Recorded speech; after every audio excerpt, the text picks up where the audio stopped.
Thanks for checking out Coach's Locker Podcast with Chris Four. This is episode 12. I really appreciate you listening. Thank you so much for stopping by and checking us out again. Today, this is this was a lot of fun. I interviewed Coach Steve Mooshagian from, and I probably ruined that name. I'm sorry, Coach. It's a tough name. Coach Moose, we'll call him that. Coach Moose, the head football coach at Ventura Community College. You can follow him. He's a really fun follow on Twitter. He'll interact with you. That's at Coach Moose, at COACHMOOSE. Coach Mooshagian had a tremendous career in this great game, spanning more than 3 decades. He's entering his 9th year here in Southern California with the Pirate football program there at Ventura College. Great place to coach football over Ventura on the coast. In 8 years, he's turned Ventura College into one of the most respected programs here in the state and even countrywide.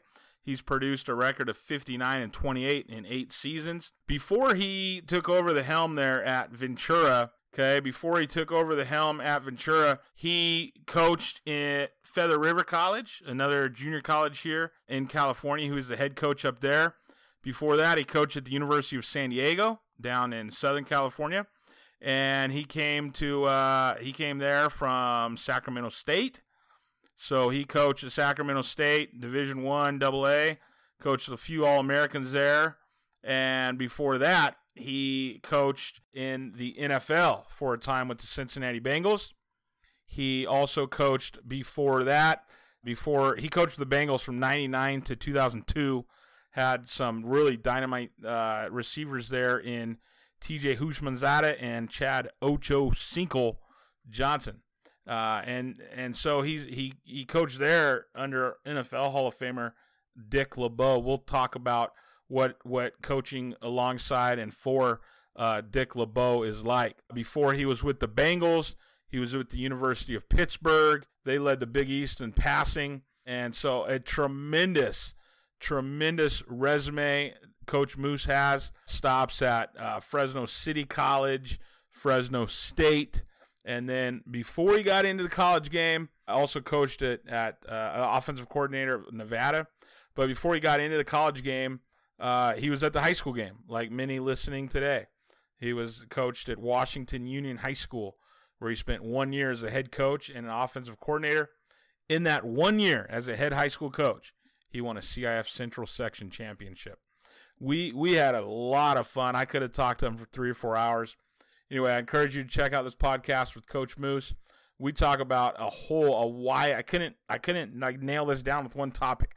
We talk about a wide-ranging topics about coaching football, a lot of different philosophies, a lot of different great stories and insight from Coach Moose. Coach, I thank you for your time, and hey, enjoy this podcast.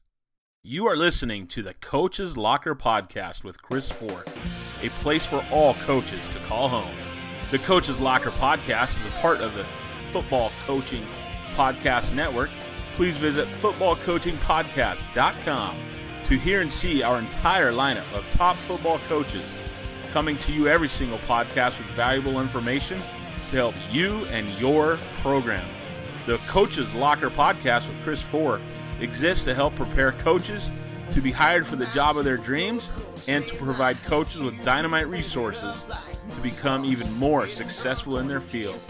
You can reach me on Twitter at Coach4, that's at COACHFORE, and my podcast home is at 8laces.org/podcast. That's 8laces, EIGHTLACES.org/podcast. Welcome to the Coach's Locker Podcast with Chris Four. Now, let's get after it.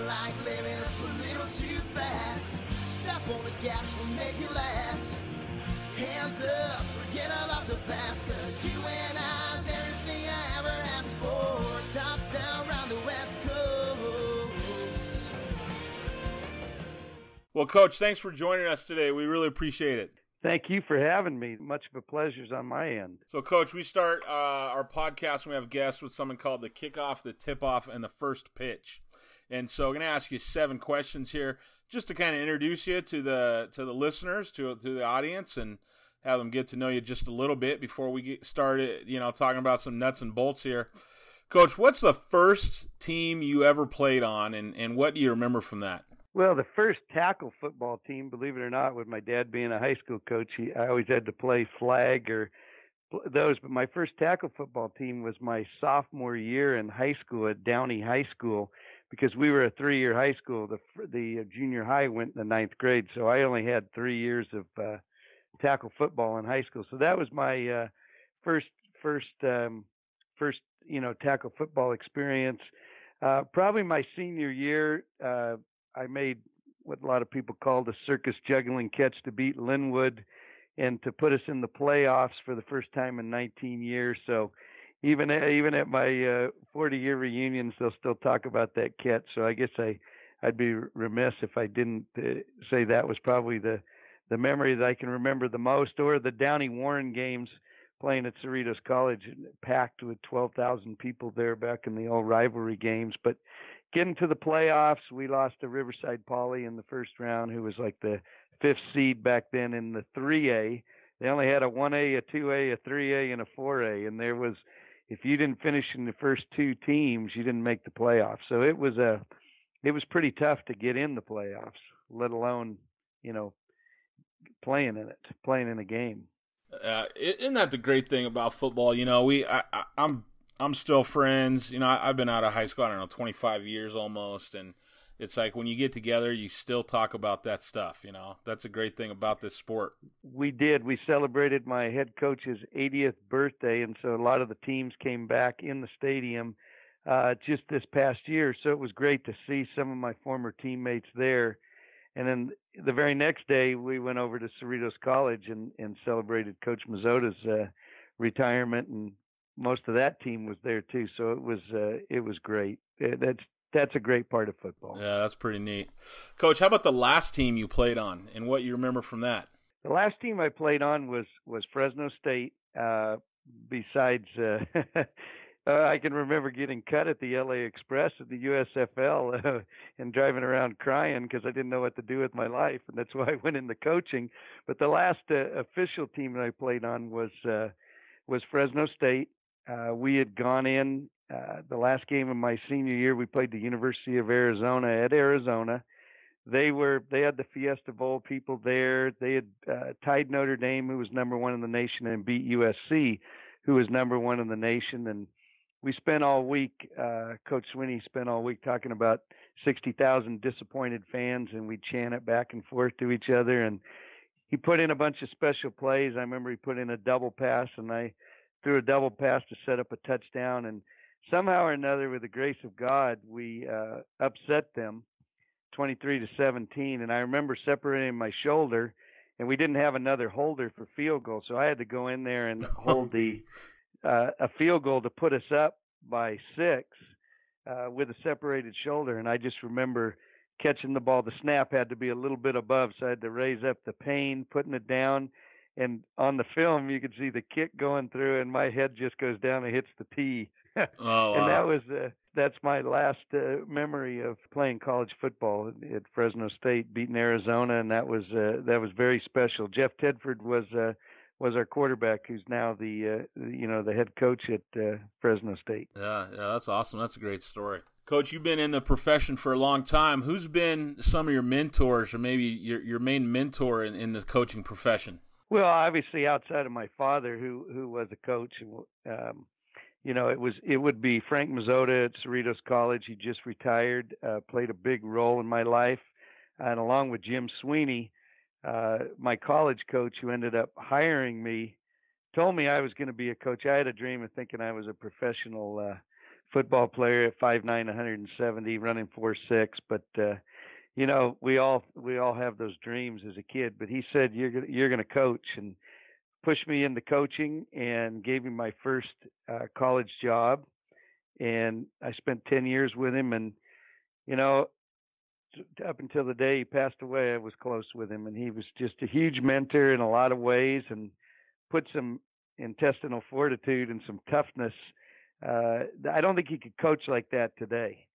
the way he coached. But it definitely shaped a lot of philosophies that I had, for my future in this profession. Walt Harris was another at University of Pittsburgh, very smart, very smart man. I learned a ton of football from him, and along with Dick LeBeau with the Cincinnati Bengals, just how to treat people.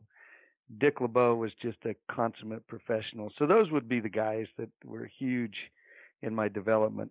Yeah, I have that on my list here of questions. So let's talk. Coach LeBeau. You coached for him in the NFL, which we're going to get to. He was the head coach of the Bengals. What was it like working for him? What are a few of the major points you took away?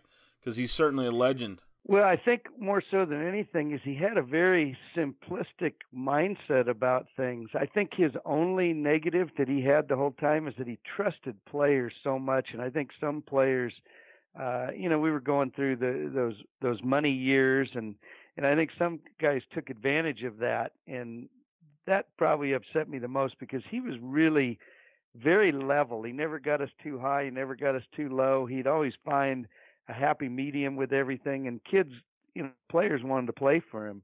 But the NFL, to me, spending almost 5 years there, was kind of like getting a doctorate degree in football. I mean, there's mixed downs, we used to call it, which was first and second down. That was one game, and then third down was a totally different game, just like a whole new series of things, the blitzes, the coverages, the formations, just a whole different game. So you had two separate games in the one, just being an offensive coach, and some of the things that you had to do with pass protection and route adjustments. And I had my receivers having to count, to see who blitzed. We'd two excluding the point. They'd have to see the point that the center made on the linebacker, and if two came, including the point, they'd have to go hot. And then one protection, it would be one excluding the point, and you'd be hot. So there was a lot of teaching and a lot of learning for those guys. I mean, it was something else, but you didn't have anything else. It was all football, and those were some tough years. But I had I had an opportunity to draft and coach Peter Warrick, Ron Dugans, who's now the wide receiver coach at University of Miami. You had Ochocinco, which was Chad Johnson, T.J. Husmanzada. Just a lot of high. In a lot of ways, they were high maintenance guys, but it certainly taught me a lot about relationships and dealing with the individual personalities of guys. Absolutely, yeah. Ochocinco, I mean, he's one of the most interesting human beings to ever play in the league, probably, popular guy. What was that like, coaching him? Well, I think having him as a rookie, he would have different emotional days. I mean, some days he would be, he'd drop a pass and he would just be in tears, and some days he'd come out and MF everything, and then some days he'd come out and hug you and kiss you. I mean, we got into it a little. We had it early on. I had to teach him the ropes, and he had a lot of people in his ear. After he was drafted, and it was growing pains. But his second year with us, he had his first 1,000-yard season, and I think he grew, and then he earned the respect. Then I was gone after that, and Hugh Jackson came in, I think, and coached him, and he took that's when probably all his antics probably kicked into place. He was a pretty good guy with me. He was pretty level all the way around. He wasn't too. I can remember him being late to a meeting because he left his car running and ran into his apartment, and the car locked. Oh. And so the car was running with the keys on inside. So he always had some crazy things like that, and I had to talk him out of a couple fines because he was dressing. His shoes were wrong. I probably saved him, I don't know, $5,000 probably 3 times, and then finally it was just, yeah, he was going to do. Working with different personalities like that, it's a real challenge, Coach. I mean, I'm sure you've seen that really. Well, let me ask you: have you seen that change a lot over the course of your career? Without a doubt, people were a lot more humble. You didn't have people on social media telling everybody what they want to do and what they're going to do. And, we always used to say actions speak louder than words. And in today's in today's day, it's the words from one to a words to another. It's a Twitter era, and that's just you really just have to adapt to the kids. I was always lucky because I had kids during those changes, as I'd say, probably from the late '90s into the mid 2000s. You had some changes with the internet, social media. It used to be just one newspaper town, and or in maybe three TV stations. You didn't have ESPN 1 through 8, and all that's out there. So there's so many factors now that change it. But I had my own children that were at those ages too. A lot of the times, and they helped me get through it. Said, "Dad, you can't be like that. Dad, this is what the kids are looking for these days." And so I had to adjust. And I've had my son with me the last 8 years, coaching with me, and he can see things. Sometimes when I get a little too old school, he brings me up to date, and so I'm really appreciative of that. But yeah, it's personalities are. If you can't deal with the change of personalities, then you're not going to last very long in this profession. Yeah, no, you're right, absolutely right. You're not going to be along. For, I don't know when it was, maybe 2007 or 8, 7, 8, 9 years ago, about halfway into my coaching career, I had a kid come to me, "Hey, coach, I need to meet." I thought it was a real serious thing, the way he approached me, his demeanor, and so, "Yeah, I need to meet as soon as possible." I thought something happened at home, with the kids, something really bad. So we go into my office, after practice, and we meet, and "What's going on?" And he's like, I really don't like the way Chuck is talking to me." And Chuck was a leader, one of our captains, and a very, very good football player, and he deserved the right, and he earned the right to talk down to kids, and I shouldn't say down, talk as a leader and encourage and challenge kids and hold them accountable. And this kid did not like how that was happening, and it was the first time I felt like old, as a coach, because I'm like, dude, the way Chuck talks to you is way nicer than any kid talked to me.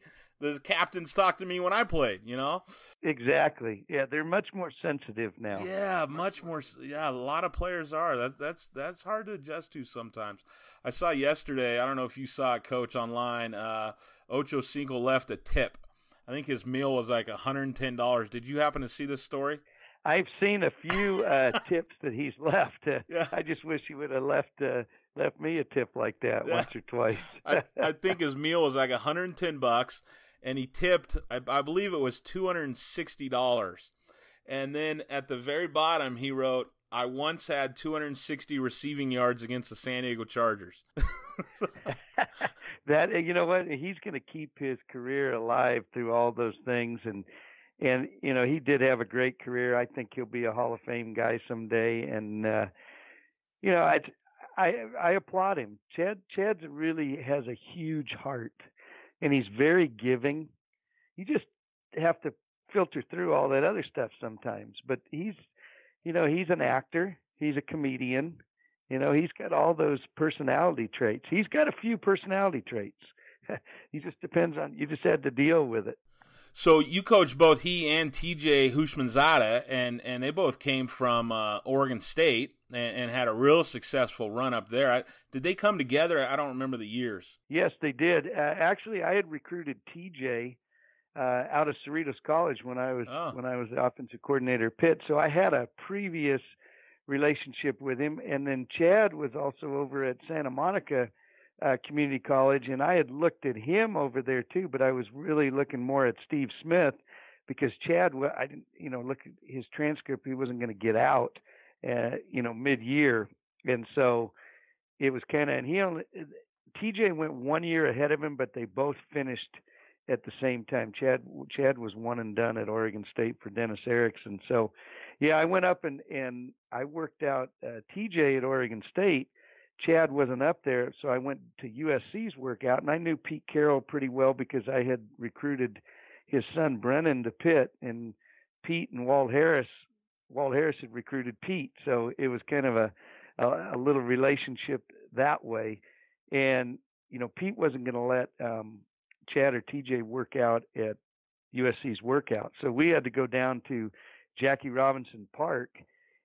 just down by Dorsey, and we took them out on the dirt track and we timed them and put them through some workouts on a field that you really wouldn't want to put people through a workout on. And the only coaches that were there was Mike Sanford was there with the Chargers, Charlie Williams with the Tampa Bay Bucks, who was Keyshawn's coach, who was Chad's cousin, and myself.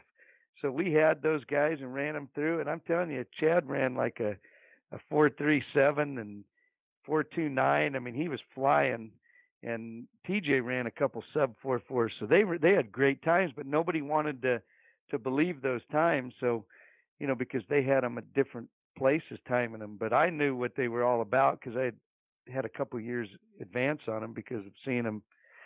But they were both really good football players. TJ was actually ahead of Chad when we got there. He was very smart and could play a lot of positions. Chad took a little longer to learn the system than TJ did. TJ's a fierce competitor. Yeah. Wow. Well, that's an awesome story. I mean, he's Barstow, California. He's out your way. Barstow, California kid. Yep. Absolutely. Yep. Those guys. So it's funny how small the world is, but when those guys were tearing it up at Oregon State, the quarterback, Jonathan Smith, who's down, that's right. Southern California guy from Glendora High School. Yeah. I had his mom was a professor of mine at Azusa Pacific, right when those guys were going through, and so she was, she was really bragging about her son every class period, but rightfully so because he had a fantastic career up there, and Beavers kind of came out of nowhere, So he did a great job. I remember meeting him when my first game at Sac State. We played Oregon State, and Mike Riley's first game, and Jonathan came up to me and introduced himself, and they had a running back named Steven Jackson, and they were pretty dang good. But the funny thing you say about Jonathan Smith, my neighbors behind me, they were in his wedding. It's one of his close friends. They're going to go to the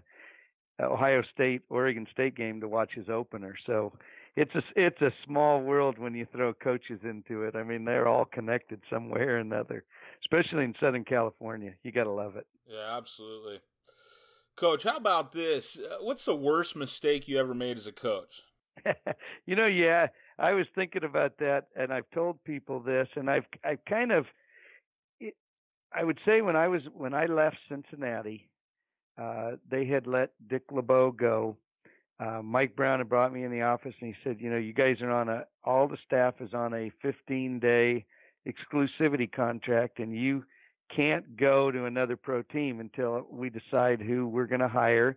And traditionally with the Bengals, they hired a coach and then they kept a lot of the assistants. Well, he said, but I'll let you go interview for a college job. So that was the whole point of it. The Rams had asked for permission for me. Mike Martz had asked for permission to talk with me, being a receiver coach, because they were going to go an inside and an outside receiver coach, and I would have been working back with my old college teammate Henry Ellard. So they kind of knocked that one out, and then Sacramento State, a friend, my old GA from Nevada, Angus McClure, called me and said, "Hey, our guy we were going to offer it to, we don't have anybody. Would you be interested?" And I thought, well, come back to California. I'm only 2 hours away from where my mom and dad are, family thing. And I kind of took it. I went on the interview, and the first day I was there, I remember I told my wife, I said, I can't take this job. There's no way I can take this job. There's nothing in place that says you're going to win. And the second day I went back on the interview, the players were around, and the players said, we need you. We want you. Come on. And I gave, and I made the decision with my heart instead of my head. And I don't know if it was the worst, but I never really felt like that was probably the one thing that changed changed my whole track or my whole road in coaching. Because here I go from an NFL assistant to a FCS head coach, and then we don't really do that great there. I mean, we were 4-4 in the Big Sky my last year, and lost two really close games at the end that may have put us in the playoffs or finished second place in a tough league. And then I was just burned out. And the AD that hired me, we talked, and they said, let's just agree to part ways. And we did.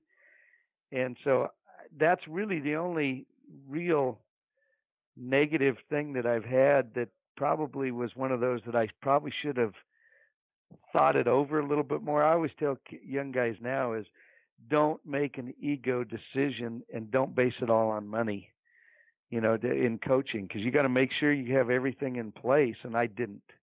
So that was on me. That's very wise. Have everything in place. Very wise advice. I tell guys I have a whole list of 10 questions to ask if you get that job offer, as a head coach, as a position coach, because coach, you got to have all the tools around you, to find success. I didn't do enough homework, and I wish you would have had that list, because I would have. I bet you 9 of them I would have checked it off. 9 of the 10 wouldn't have been there. Yeah. Coach, what's your greatest accomplishment? What are you most proud of in your career? I think it's that's such a tough question. I used to, when I was coaching college ball, I always wanted to see. I was always proud of the guys that would graduate and the guys that would move on and sign in the NFL, because that was such their goal.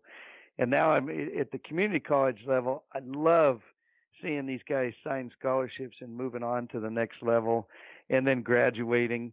Some guys are qualifiers, so they don't have to graduate. They're one and done, or 6 months here. And I think just the greatest thing about coaching is developing the relationships and the camaraderie. And through the years, now with the Facebook and the Twitter and having these guys 5 and 10 and 15 years later still talking about things that we did, the relationships.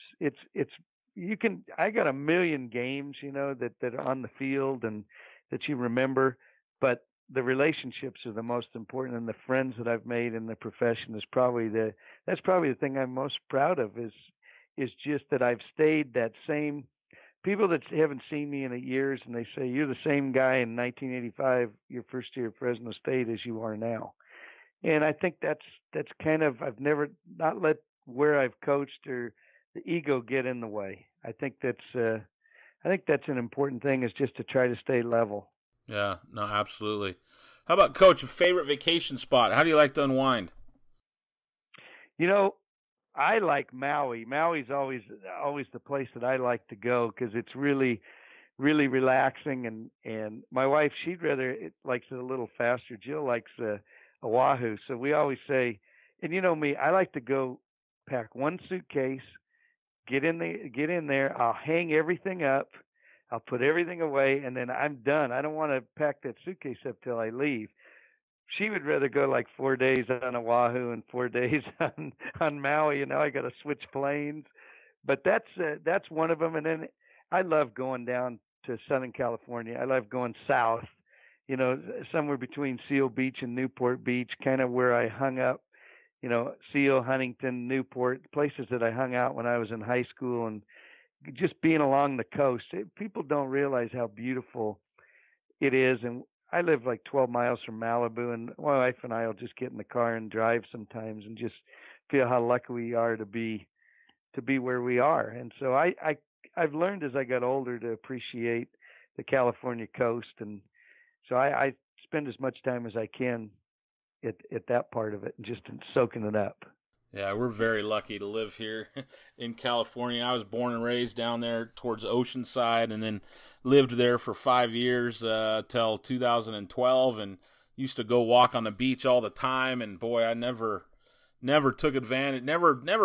I guess I always felt a little lucky to be walking next to the ocean, but boy, I look back going, man, I kind of took advantage of being so close to such a beautiful place. I'm right there with you. We don't appreciate it till you move away. Yep. And then I remember when I was recruiting in Pittsburgh, or I'd come out with the Bengals to do a workout at SC or UCLA. I always stayed somewhere. I used to stay at the Newport Beach Marriott when I came out for Pittsburgh, just so I could see the water. It was like I was addicted just to get a fix of seeing the water. But yeah, I'm with you all the way. Most of the people that are born and raised, my wife's from Nebraska, and she just loves it.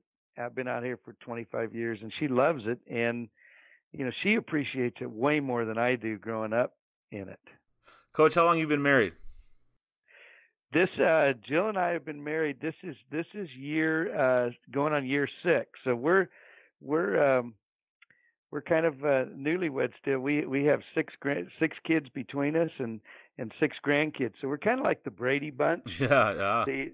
The crazy part of it is her mom and my mom passed away about a month apart, and we met kind of through talking about that, and it was like nobody's going to make up that story to try to get a date, and so we just Yeah. we trusted each other because of that, and we kind of went through some of the same things, and she's just been unbelievable. Just a great coach's wife, just a good companion, and puts up with me. That's not easy to do. So, Coach, let's kind of transition. Thanks for introducing yourself here and talking some ball already. You grew up the son of a football coach, as you had mentioned. What do you remember about your dad coaching, and what advice do you have for coaches who, and I know you then coached your son, so what advice do you have for coaches who might coach their sons? Well, I think being a coach's son, I was just very fortunate to, and I did the same thing with my son. Is I brought him along with me. I was, sitting on the sidelines at probably 5, 6, 7 years old, watching football and not knowing to get back off the side. And I probably got trampled over a couple times, and I just remember running around and thinking that all this space and the smell of the locker rooms, and they used to have the Cokes in the old cage, and they'd put them in this ice, like this old Coke machine with ice. And I know if I was good, I got a Coke. So I was great every time. That was the way my dad bribed me back then. And I don't know how much caffeine was in it or if I bounced off the wall, but I didn't think anything of it. So I loved my youth. Being a coach's kid was just as good as it gets. And I believed that high school football was the greatest profession in the world. I sat in on my dad's coaches meetings. I used to do his stats, and so the statistician, I'd watch the film and I'd change the stats. I go, no, Mike Ballantyne had 124 yards rushing this game, not 118. So they used to just laugh at me all the time because I'd be doing that stat stuff and keeping them for him. And then, coaching your own son is a challenge. I thought it would be a little bit easier. I had done it in baseball, through youth sports, and I coached my daughter in softball. So I've always been involved with my kids growing up on all those teams. But I watched Coach Sweeney coach his son Kevin, who was our quarterback, and I remember how hard it was when I was the wide receiver coach, and everything was always the receiver's fault. So I went through his senior year when he was trying to break Doug Flutie's record. That was tough. Wow. But there was one newspaper in town in Fresno, the Fresno Bee, and then we had 3 TV stations. We didn't have any social media or any of that stuff. And when I coached my son, more in 2005, 2006, it was just right before there were still internet and message boards and those things. But sitting in the stands, it was a little more brutal. Is throw the ball to somebody else. Why is he playing and not my kid? It started, the entitlement era kind of started. And so I got the end of that, and it was tough. It was tough for him. I think it was harder for him than it was for me, because I just got used to ignoring things. And he was a good player. His first game, he lines up, and we were going to redshirt him. He lines up and plays against Cal, and he's playing against Marshawn Lynch and Deshaun Jackson and guys like that. And and Jeff Tedford's the coach at Cal, and the kids grew up together, our kids and his kids, and he runs an out route right over by him and catches the ball and right in front of Jeff. And it's like, it was kind of funny how ironic all that was. These guys were little kids running around, and now they're playing against each other. So I think the biggest thing is I did some things. I made sure that whatever the rules were for the team, that you made sure you doubly enforced those. I was probably harder on Bobby than I was on my other players for doing some of the same things. I mean, if you got in trouble and you hit a guy in a game and you got suspended for the first half, I would have, done that for all the kids. If my kid did it, I would have probably suspended him for the whole game. So things like that, I think I was really cognizant too. And I didn't want to be, I remembered a little bit of how it was from being on the other end of it too, being the receiver coach when the head coach's son was the quarterback. So I learned a lot from that. But I think you can't get carried away. You got to understand that he's just one of 50 or one of 80 or one of 100. You can't put him you can't have a separate set of rules for him. So you just got to stay consistent and be fair. Did you ever have any car rides home where, maybe you had to hold him accountable at practice or something and got after him a little bit? Yeah. And then, he didn't want to talk to you heading home? Definitely had a few of those. And, a lot of times we were getting on a plane or getting on a bus to go to a plane. And, most of he was really good game days. I didn't have any problem with the game parts with him. He was sometimes like in spring practice. I remember him saying he was sick, and then one of his other buddies was sick who he happened to be living with, and I called BS on that. And they had a little extra. They had a little extra running and things to do too. So yeah, there was a lot of growing pains. There was some. I won't say it was all roses by any means. There were some tough times through there, and it was. But it was a growth process. It couldn't have been too bad because he's coaching for me now. So he must not have hated me too much. Coach, you mentioned social media a little bit earlier. Your program does a great job, I really think, with social media. You guys can follow the Ventura College Pirate football team at VC Pirate, PRIATEFB. That's V as in Victor, C as in Charlie, Pirate FB football, VC Pirate FB on Twitter. And then follow Coach here at Coach Moose, at COACHMOOSE. Coach, like I said, I kind of got to know you through Twitter when we first met and DM'd a couple years ago or whatever. So I know you're on there for sure. What's your philosophy on using social media? Well, I think that's the one to use. I've kind of looked at it all, and I'm not a Snapchat guy. I mean, Instagram is fun every now and then to post a picture. I can do some throwback pictures or something. Get the kids get a laugh. But Twitter is the most serious one. I mean, you can find everything from politics to coaching. There's a lot of coaching knowledge and coach quotes and different things that you can see and read about. I read a lot of John Gordon's books, and I follow him and I see stuff on there. So I'd say 80% of it is positive that I see from Twitter. There's some times, and I monitor the guys. I monitor my own team just to make sure that they're not getting carried away. And I tell them, don't put anything on Twitter, that they can use as bulletin board. And that's easier said than done. The kids are pretty smart this day, but I like it. I've enjoyed it. My son is our creative design, Bobby.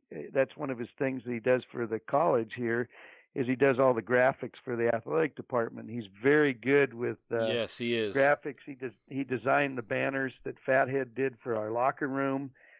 He's working with Western State of Colorado right now, helping them design their locker room. So he does a lot of freelance work with his M3D designs, and he understands the marketing. I mean, somehow or another, I've got 3,000 plus followers, and our Pirate football has 3,000 plus, and we just try to do that. He's working on getting us verified and all that stuff that's way over my head. But I think social media is a very important part, and I use it a lot for recruitment of our players too. And I tell them, even if you don't, just set up a Twitter for your recruiting account and watch what you put on it. Stick to putting your huddle link, because then any coach anywhere can get your huddle link, watch you, and then he can send you a DM. So we've taught our players that Twitter is a huge aspect of it. And then Bobby will do the different graphics to sell that, and we'll post some films, and you can post some highlights and different clips that are on there. So I think it's a positive. Twitter's positive. I think there's some negative sometimes. I mean, I think if you look at watch politics on there, you can just pull your hair out between the left is the left and the right is the right. There's not much in between anymore. That's kind of where coaching in football. That's the stuff I enjoy, the stuff in between. But it is it's become quite a thing, social media. But I think you have to keep it all into perspective too. But it's been very positive for us in our program. Coach, how do you manage? I mean, I coached 1 year of junior college football, had a blast doing that, but as soon as I changed my profile and said I was coaching junior college, I started getting a ton of DMs from kids with highlight film, and a lot of it was just ridiculous because they have no idea who they're, they'll say, hey, I'd love to come play at your school. I just respond, what school am I at? Because that wasn't on my profile, So it's kind of crazy the way some of these kids, they just don't know. They've never been educated on how to approach a coach. But how do you handle, I'm sure you get a lot of that, right? Oh, I get a ton of it between emails and Coach Moose, follow me back. Or Coach is telling me to follow him back, and different stuff like that. And Walt Harris used to say he doesn't know that he doesn't know. And so I use that, and I try to educate as much as I can with it. And, then I say, hey, you're from Ohio or you're from Pennsylvania, you realize you have out-of-state tuition. Have you done a FAFSA? Have you done this? Have you applied? All the questions that you need to ask are, hey, you need to go fill out. I can't say anything to you. Go fill out our questionnaire, and then I can talk to you. For making all the first contact stuff and things like that you have to go through. But I'll get 10 to 20 emails a day on my email because my email's on my Twitter. So people they'll either send me, and then a lot of what the latest thing is the guys will DM somebody on our team, ask for my cell phone, and then I get some random cell phone numbers just with huddle. Wow. But they don't introduce themselves. There's no, check me out. I think I can play for you. And then what position are you? What high school? They don't say any of that. So they've got to be a little more specific when addressing a coach. Their salesmanship needs to improve. Absolutely. Yep. I've gotten letters, and you probably have too. I got one the other day. I really want to play at San Mateo, and I go, well, San Mateo's a beautiful campus, but this is Ventura, and they're in Northern California, and we're in Southern. Oh yeah, but I want to play at Ventura too. Yep, absolutely. So, you know how that goes. And junior college is a different animal. It's not quite as drastic as maybe what you see on Netflix, but we try to create a culture here and then recruit, to that culture, the people that fit our culture, and then we try to develop kids. And sometimes you're going to have kids here for 6 months, and sometimes you'll have them here for 3 years. So it's each one is so unique that you have to. That's what makes community college football so great. Is it's so unique. There's so many different personalities and so many different stories and I feel like God put me here because this is where I'm supposed to help people. So I always said God has a place for you, and you just got to kind of follow His plan. Once I've tried to change everything and thought I could create my own destiny, but sometimes things just happen like they're supposed to, and you just have to enjoy them and appreciate them. Coach, you had a tremendous run there, so far in 8 seasons. Just wrapped up at Ventura College, just wrapped up your 4th straight Southern California Football Association Northern Conference title. Very impressive at the JC to run, 4 straight titles like that with the things you just mentioned, that the team's always changing. You don't have those kids for 4 years. What do you attribute to the success of the Ventura College football program right now? Well, I think it goes back to when I first got here in 2010. I got a late start. I got here like in July, and we're playing in a month. And I had about 20 kids that could play, and then I had about another 60 that just weren't ready to play at college football yet. So we had to try to keep everybody healthy, and we came really close. One of my biggest wins was going back to Cerritos, beating my alma mater at Cerritos the first time playing them, and they were ranked 4th, and they ended up playing in the Southern California Championship that year, and we beat them and held them 4 cracks from from the 1 yard line, and we held them out of the end zone and won the game 28-21. And that kind of started the thing that, hey, Ventura's back. We could compete, and then in 11 we knocked off El Camino and got in our first bowl game and beat the College of the Desert, who was really talented, and hung on to win that one. And then we went undefeated in 12. But then it took a while just to learn the different nuances and how to recruit. And, there was a few years where we took, 40 plus out of state kids, and we'd have 60 from California and 40. And now it's more like 70-25, it's more 70-30, because it's just hard, and you know this too, Chris, that rents go up, and then you got to deal with the housing issues, and these kids got to find housing, and then they've got to pay out-of-state tuition. So it's getting tougher and tougher, and rents are going up all over California. So it's easier to find a kid from, now that the state's open, it's easier to find a kid from Bakersfield or Visalia to come to Ventura. Hey, you want to get out of the heat? Come to the beach. They've got their full Pell Grant. They're paying in-state tuition, so things are a little bit cheaper, and it's a little easier transition. So you just kind of had to adjust. But we've created a culture. Our mission statement's always been always compete, in one day, one play, one game at a time. And I try to stress that. And that's what we did in 2012. Is we kept going undefeated, and we kept winning these games, and we were winning games. We won 7 games that year in the fourth quarter, late in the fourth quarter. So we just had everything went our way. The ball bounced our way. You couldn't have wrote a better script the way it went. So some years you're going to have those things, and I've had some 6-4 teams that could have been 10-0 really easy if the ball bounced another way. So you got to keep that in perspective. And I've tried with these kids. I always tell them about play in the moment. I don't care what you did in high school or what you want to do after you're done here. You better play in the moment and enjoy the ride, because it goes by fast. You better enjoy every ounce of playing college football, because really, if you're lucky, you might play 60 games, get to play in 60 games throughout your college career. That's probably it. All these other sports, you could play baseball and might play 60 in one season. Football goes by fast, and it's the only sport that gets taken away before you're ready. I haven't met anybody that just said, that really loved the game, that said, okay, I'm done. Yeah. I mean, yeah. It usually tells you you're done. Very true. Yeah. Baseball, basketball is a lot different than that. You're right. Yeah. I can still go to the batting cages. I can throw a ball out and still shoot hoops and play tennis and golf and all those things, but you can't. Football, you need 10 other guys with you. I always tell our kids, if I could come back, I would do anything to play one more play.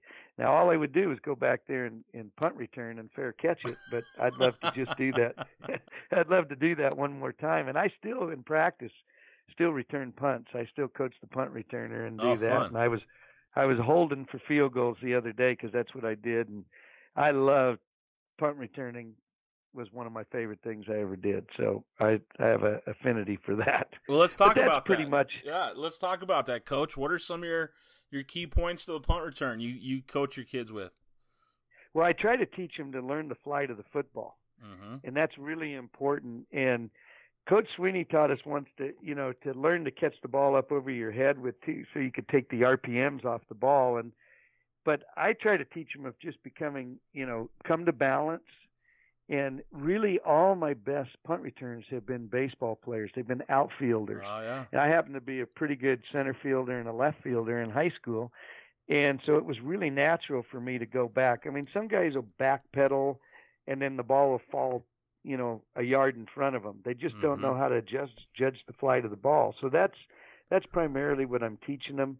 I'm teaching them to understand the wind. Now I used to tell them we used to just pick up grass and throw it in the air. Yeah. Now everything. Now you can't do it. Yeah. You can't do it, so you got to look at the flags on top of the goalpost, and you got to get an idea. I always tell them I always took 3 steps back after the ball was punted like I did when the ball came off the bat in baseball, and then I set my plant foot, and then I could come forward and catch the ball with a little momentum, catching the ball at my chest level instead of catching it at my toes or catching it above my helmet. And so I make sure I talk to them about if the ball hits the ground and you can catch it on one bounce, that's fine. Once it goes to the second bounce, it's kind of 50-50, depending where it is. And if it hits more than that, you get out of the way and give a Peter call. So you're done. We're always working that. But special teams is huge at this level, as you know. And we spend, we have 3 periods. We always end 3 practices a week with our field goal and our extra point team. And then we always do 2 periods during practice. We'll do, whether it's punt and punt return one day and kickoff return, and then one practice we do them all, and then Friday we review them again. So I think it's important that it's one of the 3 phases of the game, and you've got to give it ample time. And at this level, if you told me the one least practice phase of junior college football, I'd say it's special teams. Oh, without a doubt.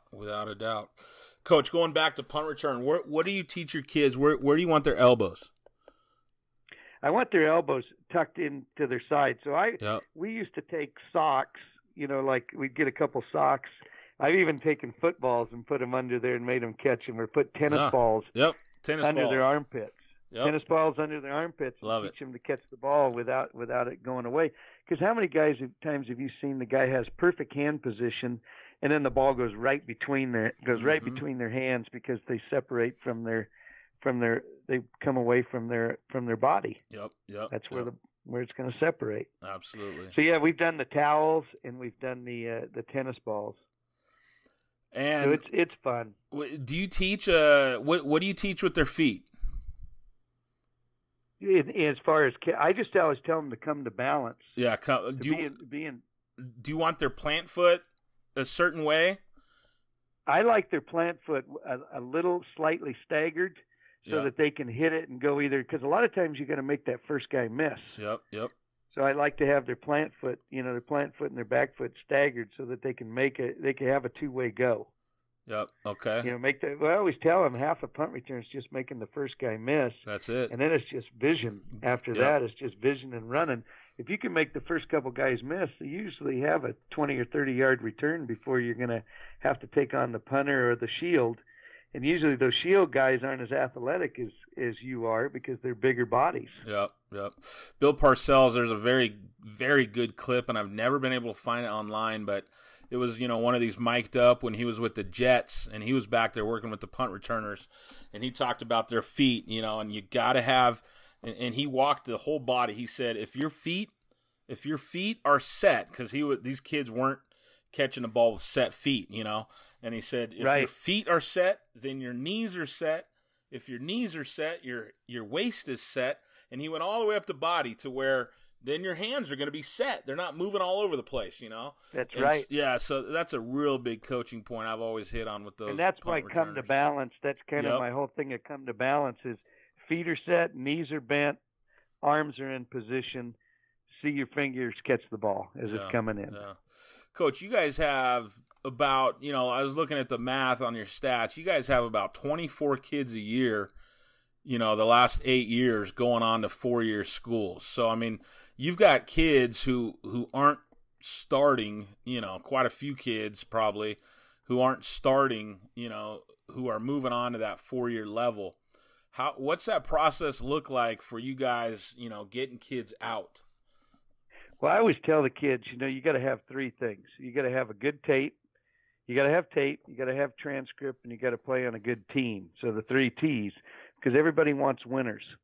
And they'll take those guys that are, I call them rotational starters, because we'll play, 8 receivers a game. We may play 9 DBs. We may play 6 linebackers, 8 defensive linemen, 7 offensive linemen, sometimes 2 quarterbacks, 3 or 4 running backs. So, and a couple tight ends. So you're going to get film in some of those games. And sometimes they're the 30-30 club. You're going to play more when we're down by 30 or up by 30. But the key thing is we always try to be cognizant of making sure that if the situation's right, to get guys in on the field. And then I addressed the special teams part of it. I said some of our best special teams players have been our rotational starters. You may be the third corner, but you may be our best gunner. Now you get to make a highlight every time you go down and cover that punt. And so because of huddle and because of highlight films, and I'm going to say this, and I know some guys may not get upset with me, but I think we have a lot of Division I or just college coaches that are a little lazy that want to see a highlight film first. The good ones will always come back and ask for game films later on when they're having, the higher level up you go, they'll watch more. I remember going recruiting, sitting in the back of a junior college, putting 16 millimeter VHS tapes on and watching full games, just hoping that I saw Johnny catch the ball or Joey catch the ball. And I'd go out to practice and watch guys too. And I never got caught up in the stats thing. I never got caught up. I just looked, is he fit? Can he run a route? How does he catch the ball? How does he handle himself? What does he do when the ball's not coming his way? Is he going to block somebody or is he just going through the motions? So I took a kid out of West LA to Pitt with 17 catches, and he broke the Big East record for touchdown catches the next year in 1997. So I think a lot of it, though, for these kids is just teaching them to take advantage of their opportunities, but to go to class. You got to have if you don't have the classroom, and a lot of guys end up going to a division lower than what they're supposed to because of the academics. But I just looked at the board right here. We're up to 29 now. We have 13 wide receivers that played for us last year. Now, 2 of them went as priority walk-ons. 11 of them are playing somewhere, NAI, D2, FCS, or FBS. 13 receivers off of one team. I thought that was pretty that's amazing. Pretty amazing. Yeah. Now, I do have a little bit of experience at that position, so the trust level, and I've been very honest and I tell our kids, I am not going to lie to a friend of mine in the profession that I've been friends with for 30, 40 years for you if you're not doing the right things. I said, I'll go to bat. If you do all the right things, I'll go to bat for you. And I work it. I believe in working it. I send stuff out. I think it's my job. I still finish 5 more kids. That article I know you were seeing with 23, we got 5 more, just a week or 2 later, just continued working on it. And, it's just answering the emails of the coaches that are contacting you. I don't let any of my assistants handle the recruiting. I pretty much do that part of it, the placement. I handle that myself. I figure that's where I could have this whole staff and they wouldn't have as much experience as doing, because I did it on the other end. So I know the things to say and I know how to educate the recruiter. So not that I'm anything special, but I am one of only 2. I think Tom Kraft's the other one that have ever been a head coach at Division I that's also a head coach at a California junior college. So that does carry a little bit of weight as far as understanding. And I was a recruiting coordinator for, 10 years. And I took over for Pat Hill when he left and went to Arizona. I got promoted to the recruiting coordinator and, had to recruit the Trent Dilfers and the Lorenzo Neals and some of those guys that, so I've always prided myself in the recruiting aspect of it and the placement aspect of it. And I think it's very important that we help these kids, give them a second chance. And that's why I said my big joy is seeing them go on and I stay in contact with them. I always wish them good luck before the season. And, if I see that they did something good during the year, I will send something to them and just show them that you care. They weren't just here for 3 months, and people don't care how much you know until they know how much you care. That's kind of how I was told that by my mom and grandmother years ago, and I try to remember that. Although we all slip at times and become selfish, I think it's very important to understand that they have some empathy sometimes, and it's okay to disagree. Just don't be disagreeable, right? That's what I tell them. So you recruited Trent Dilfer to Fresno? I was the recruiting coordinator. Rich Olson did most of it. And the funny thing is, Rich went up and he liked Trent. A lot of people wanted to play him at linebacker, and he liked Trent because Trent could play golf, and Rich loved golf. And that's why that was one of the, and Sweeney loved golf, so that was one of the main things. But Trent and I have gone through the years. We were very close. He was a fierce competitor, and then I coached against him when he was at Tampa Bay or Baltimore Ravens, and got to see him. And I went to the Super Bowl. Took my son to the Super Bowl when he won it for the Ravens. Wow, nice. There in it was in Tampa Bay. So that was a great experience to see that. So that was one of the fun things. One of the perks of being an NFL coach was being able to buy a Super Bowl ticket at face value. I think it was $300. That's awesome. That's awesome. Yeah. Now, I think he told a story about being recruited. Trent did at the USA Football Conference this year, where he said he got like an offer. I don't know if it was you guys, but he got an offer at a high school basketball game. Like the recruiting coach came to watch him play basketball. Was that you guys? Basketball. Yes.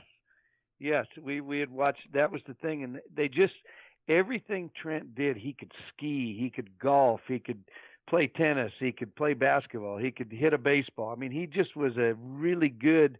And Coach Sweeney just felt if a guy can, that's back to the old multi-sport thing.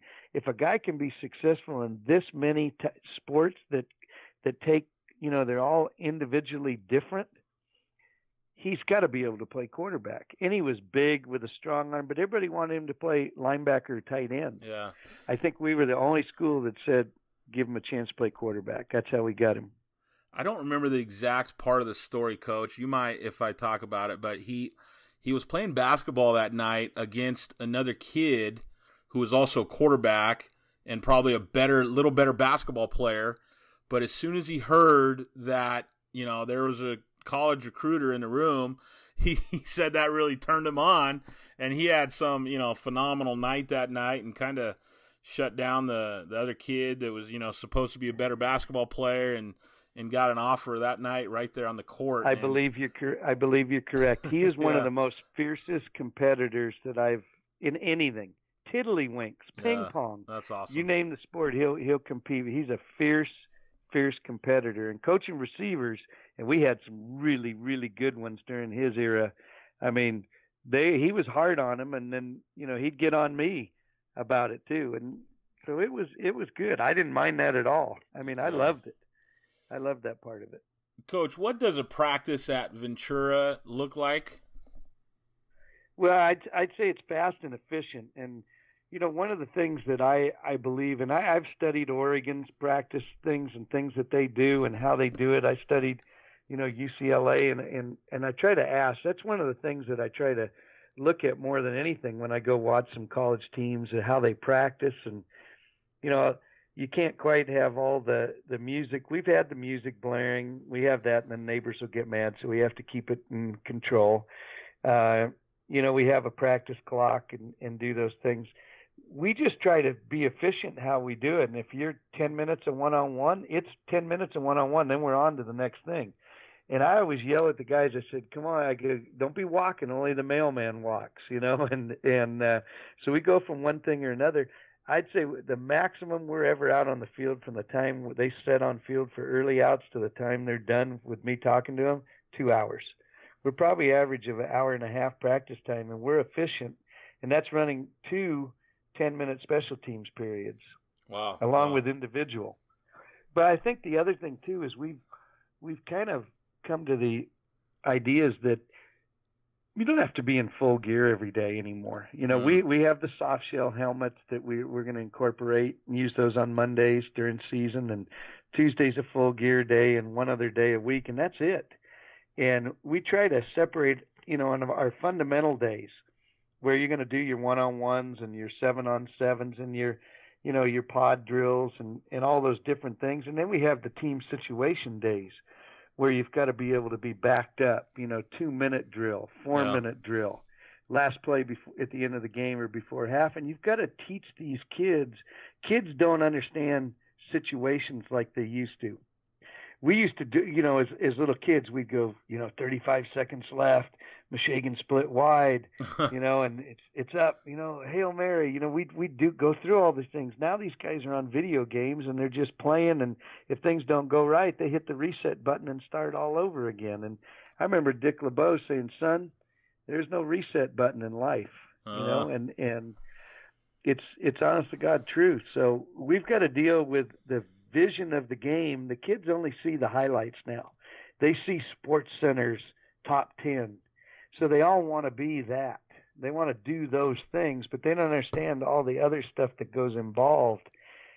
And I think more so than anything is that the coaches, we try to build a system that's very broad. But then you have to understand your personnel. And there's some parts, if you don't have the right personnel to do these aspects of your system, then maybe that year you don't do much of that. I mean, I see some coaches that say, no matter what, we're going to be in 4 wides. Well, what if you don't have 4 wides and you got 2 really good tight ends sitting over there? Or you have, a bunch of running backs. Yeah. Maybe you would need to be in 20 personnel more with 3 wide receivers, or 21 personnel with a tight end, 2 backs, and 2 wide receivers. So we've tried to develop systems, and I've been in a million of them, that, are situation multiple. But based on your personnel of what you have, because at junior college, you never know. You could think you're going to have something really good, and then all of a sudden we had an outside linebacker that was really good, that we were going to do some pass rush things with him, and all of a sudden Rice signs him in June. So you're going to have that happen, or a kid decides that he's going to go, he's not going to stay, he's going to go after 1 year, and you're thinking about it during the year. Well, we'll have him back next year, and nope, he's gone mid-year. He's a qualifier. He left. So the guy could be ineligible. Just all sorts of things that can happen. So you have to be able to adjust to your personnel. It's not as easy to recruit to personnel. It's easier to recruit to culture at this level than it is to recruit. Yeah, that's a tremendous saying. Yeah. That's a tremendous saying. That's kind of your recruiting mantra there? Yes, I'm going to recruit for culture than to recruit for, for systems or for personnel, for a particular offensive style. Wow, that's good. Or defensive style. Yeah. Because if you have the culture and you have kids, they're going to do those things. They're eventually going to have the right work ethic, and they're eventually going to be able to learn. You can't ask a guy to do something that he's not physically able to do.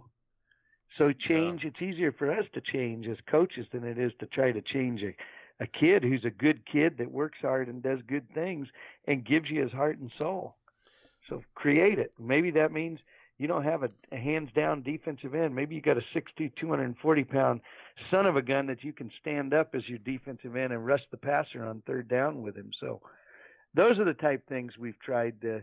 I don't want to make it like it's just I'm going to teach class all day long and then whatever guys come out. I try to run it like a Division I program. I mean, and try to do the things that I learned in the little things that you learned in the NFL and at the Division I level. They will carry over to this level. You just have to kind of dumb them down a little bit. Yeah. You don't have as much time. And I think the other part of it too is to try to make the kids make it as big time as you can, and don't downplay it and don't degrade. Don't degrade the kids. They're 18, 19, 20-year-old kids. They're gonna screw up. But I always tell them, I said, look, you ask me one word about I'm going to say accountability. I'm going to hold you accountable. If you do something that's not right, I'm not going to demean you, but I'm going to take away your playing time, because that's probably the only thing that we have at this level that we have. We don't have a scholarship. We don't have all those things. Yeah. So it's just learning. You got to learn your learners too. I learned that from Pete Carroll. You got to learn your learners. Love it. And you have to coach each guy a little different. Coach, do you think that'll ever change here in California as far as scholarship goes for kids, or we just don't have the facilities to house them anyway for JC? What I'd like to see more so than anything, what I'd like to see is to level the playing field. Every school across the board, and maybe there's some exceptions like Feather River and Victor Valley that are remote, and maybe you give them. But I'd like to see every school get 25 fee waivers for an out-of-state kid to pay in-state tuition, so that we're not putting those kids into those situations where they don't get a full Pell Grant and they can't, they're eating peanut butter and jelly sandwiches or top ramen noodles and all those things that you hear. I mean, I think if every school had 25, you'd also level it all out. Yeah. And you wouldn't have there's some schools down, your way, a couple of them that are, one's in Orange County and one's in Riverside County, and they'll have, they might take 80 out-of-state kids and they'll pack 10 of them into a 2-bedroom apartment. And but why? Because those guys can't afford it because their Pell Grants go into their tuition, and then they're having to take loans out to to pay the rent and to eat off of. So I'd like to see them up for failure.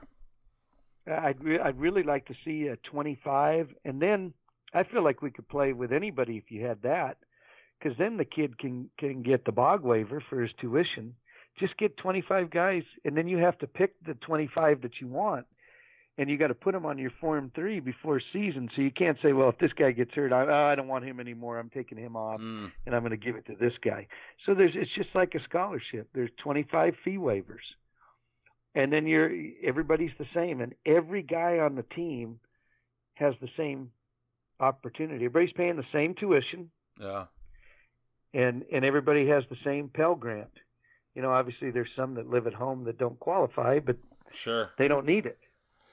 And then I think we'd be fine. I think the other thing we need to do is, and we've put it through, and I think it's important, and we did it, and then they call it the Ventura rule, is I think schools should buy those soft helmets. Should buy those soft helmets, and that's what you should wear wear a old practice jersey that's got a number on it, in a game, in a soft helmet, and that's the way you should run your spring practice for safety. Yeah, that's a good idea. Because then you don't have the linemen pulling on the ears. You don't have the lacerations. There's, concussion thing is always going to be that. But I'm telling you, if a guy falls with a soft helmet, he's got a better chance of coming out okay, and you're going to eliminate, the cauliflower ear and all the other stuff. What do you think they have headgear in wrestling, right? Yeah. Yep. What do you think that one-on-one O-line, D-line? That's really kind of wrestling. So absolutely. I'm a big advocate of the soft shell helmets and those type of things. Safety's important. Absolutely, safety's key. Coach, as we wrap up, I got a couple questions from Twitter here. At Johnny UTEP asks, what are some differences in coaching between the NFL and NC2A? What are some of the big differences you worked with? Well, the biggest difference is recruiting. You don't have all that recruiting calendar that you're out on the road away from your family, because you've got scouts that are looking at your personnel. You have your personnel department doing that. The other thing is you don't have to worry about eligibility, grades, class checks, because those guys are, they're not going to school. It's a job. They're there with you, 8 to 5 every day. They eat at the facility. They have a cafeteria right there. So you come in from, you come in and you have your special teams meeting, then you get your breakfast, then you have your offensive meeting. Then you go out and you do a walkthrough. You come back in and you have lunch. Then you might have a lifting session. Then you get dressed for practice and you're out on the field. Come back and have dinner.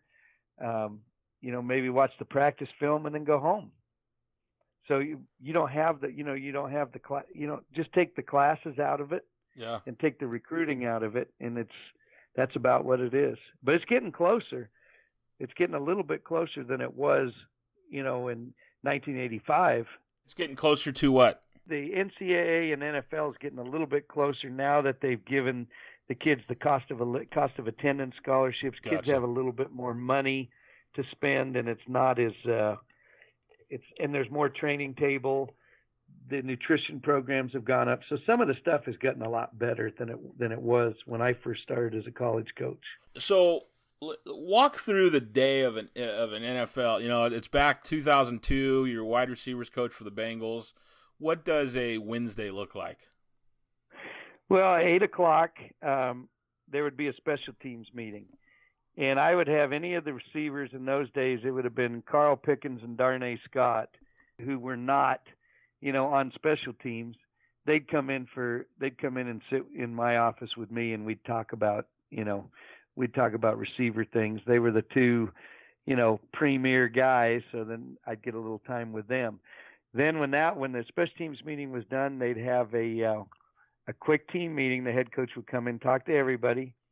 Then defense would leave and go to their room. Offense would stay, and the offensive coordinator would run the whole meeting. He'd run the whole meeting. It would be a install meeting, and then whatever you installed, then you would, and you had to have breakfast was right after the special teams meeting. So then you had your offensive meeting. Then you'd go from the offensive meeting. You'd go put your helmet, jersey, shorts, and you'd go out and we'd do a walkthrough. We would walk through everything we talked about in the special teams meeting, everything we talked about in the offensive meeting, so everybody knew it.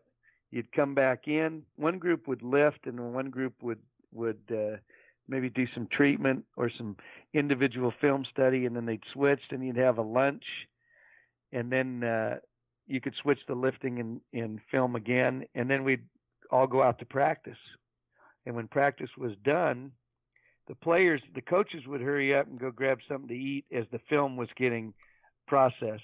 Now it's digital, so it's so much faster, but you had to get it all cut up and everything. And then we'd go, after we ate, we'd go sit and watch practice film.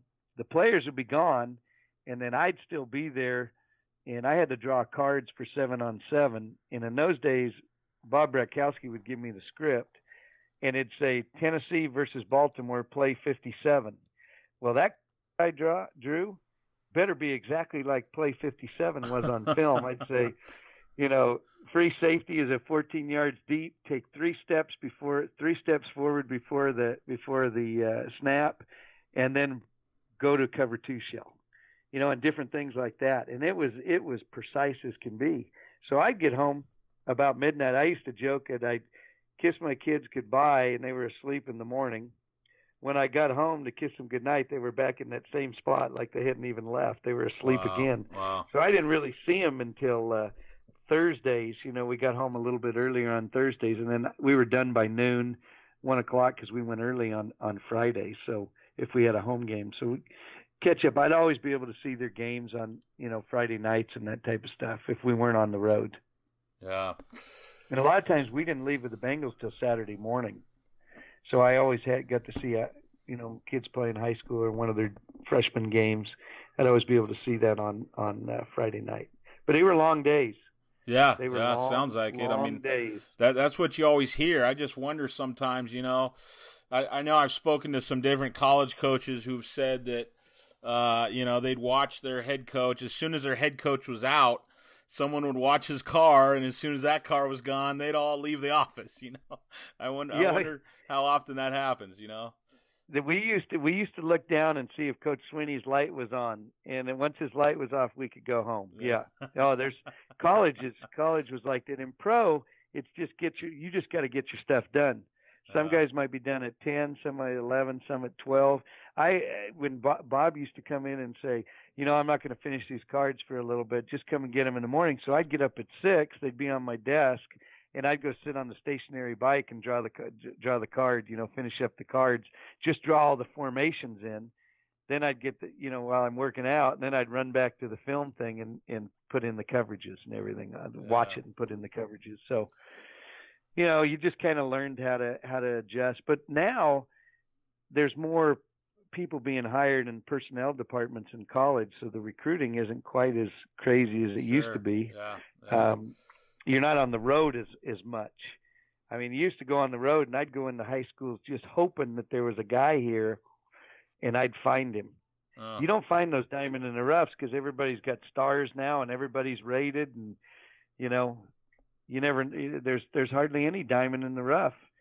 Yeah. The guys that are the heroes are the ones that take the 2 stars and make them look like 5 stars. Yeah, absolutely. Another question here from Haas von Schlegel at Official Fist asks, what are your thoughts on a landscape of public high schools competing with private high schools for talent? Is it a sink or swim climate? Is this bad for, high school and youth sports right now that need to deal with players joining teams out of their city, that whole aspect of high school football? I think that the latter is what you're going to get. Is the rich get richer, and it's like Thousand Oaks High School is right here, and then you've got Westlake High School, and then you've got Oaks Christian. So you've got one private high school that'll get, if there's a really good football player that lives in Thousand Oaks, he might get recruited over to Oaks Christian, or same thing that with Ventura, Buena, and St. Bonaventure that's here, and so the private schools are always going to get some of those kids, but there are kids that say, hey, I grew up with this. We had Camarillo High School, the state champions, when Jake Constantine was the quarterback for them. They played for the state title against Del Oro in 15. All those kids grew up playing together, and they had chances to go to all these other schools, and they chose to stay together, and they went all the way through. So you'll find some high schools and some kids. I think it has more to do with the parents. I think the parents are more of the problem than the kids. Yeah. Because the kids are kind of at the, hey, you want to play football, you got to go. I'm going to go to Westlake, then I'm going to go to Oaks Christian, then I'm going to go to Westlake. Now I'm going to IMG. Yep. Now I'm at Long Beach Poly. Yep. I mean, we know. I saw that happen. Yeah. On one kid. So, I think it's the parents more so than anything that are doing that. I mean, coaches are going to recruit. Even coaches from public schools are going to recruit kids. So, yep. I used to say it's the best public school money can buy. Yeah. There'll always be a few of those, but I think for the most part, yes, we've created, and that goes right back with social media, and there's so much perception. Yeah, perception. If you go to school A, you're going to get a scholarship. If you go to school B, you probably won't. Yeah, perception, lies. Coach, last question. It's a fun one. I'm not even sure the gentleman's name, but on Twitter he's Belfast 2 LA, the number 2 Belfast. Number 2, L.A., says, ask him whose 67 Mustang was faster back in the day. And then he said, Downey High Viking Pride. It was actually a 68 Mustang, but that was my first car, and there was probably a couple of them. That's kind of funny because a good friend Steve McCoy had a white one, and there was the Rulon boys had a Mustang. I'm sure it's one of those. Guys. Mine was pretty. I put some glass packs and some headers on it, and nice. As I got older, my dad would wait up for me to get home, and so if I was past curfew, I had to come around the corner and turn the car off because the mufflers were so loud. He could tell when it was coming. And I kind of coasted down the street. I got enough speed going to coast down the street into the driveway. So having those loud muscle type cars, you had to be, they also hurt you with curfew too. So wow. My dad being a high school football coach, everything his kids were getting away with, I couldn't because he knew it already. That's a good one. That was funny, but I guarantee you, yep, that's one of those Downey Viking. We had about 4 or 5 of us that had Mustangs back then. Outstanding. $800 Mustang. That's what I paid. $800. Wow, tremendous. $8,000 now for one of those. Heck yeah. Coach, you've been very generous with your time here. I really, really appreciate it. This has been a very enjoying time just talking football, philosophy, a whole lot of things. I really appreciate your time and effort here today, Coach. Oh, I appreciate it. This has been a blast. It's always a pleasure. I appreciate all the things you do for football in general. And hey, anytime you want a good laugh, you can have me on. Coach, thank you very much. All right, take care. That's it. That's a wrap. That's a wrap of episode 12 of the Coach's Locker podcast with Chris Ford. Hey, thank you for listening. I really appreciate it. Coach Moose, thanks for coming on and joining me. I had a lot of fun doing this podcast with you. And again, I hope my listeners got a lot out of it. Remember to check out the Football Coaching Podcast Network. Visit footballcoachingpodcast.com to hear our entire lineup of top football coaches. You can follow me on Twitter at Coach4. That's at COACHFORE. Go to 8laces.org/podcast for my contact information, all the ways to follow me online. You can also find show notes there and a schedule of, speakers we have coming up, that sort of thing. There was no show notes for this podcast. There's not show notes for every podcast, but that's kind of my podcast home. Again, 8laces.org/podcast. And then also to follow some really great podcasts in the football coaching space, as they say, footballcoachingpodcast.com. Peace out. Thank you.